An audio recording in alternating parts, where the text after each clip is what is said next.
Hi, I'm Tony from Unit 3. Today I'm going to read Johnny and the Three Goats.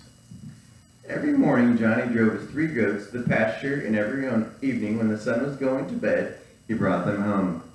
One morning, he sat up early, driving the goats before him and whistling as he trudged along. Just as he reached Mr. Smith's turnip field, what should he see but a broken board in the fence? The goats saw it too, and in they skipped and began running around and round, stopping now and then to nip off the tops of the tender young turnips.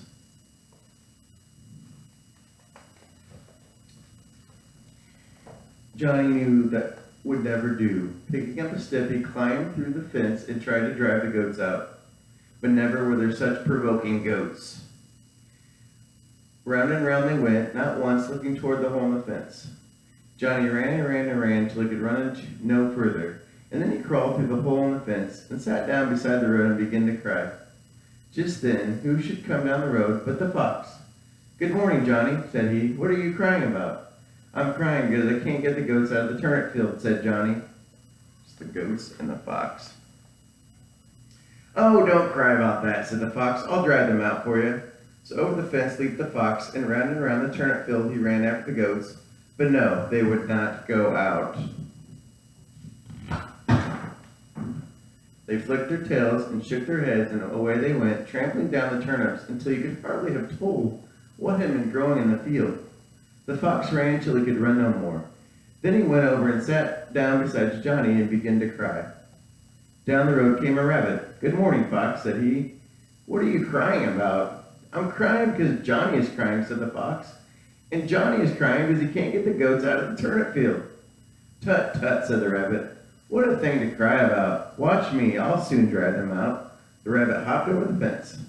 Round and round the field he chased the goats, but they would not go near the hole in the fence. At last the rabbit was so tired he could not hop another hop. He too crawled through the fence, sat down beside the fox, and began to cry. Just then a bee came buzzing along over the tops of the flowers. When she saw the rabbit, she said, "Good morning, Bunny. What are you crying about?" "I'm crying because the fox is crying," said the rabbit. "And the fox is crying because Johnny is crying. And Johnny is crying because he can't get the goats out of the turnip field." "Don't cry about that," said the bee. "I'll soon get them out for you." "You," said the rabbit. "A little thing like you drive the goats out?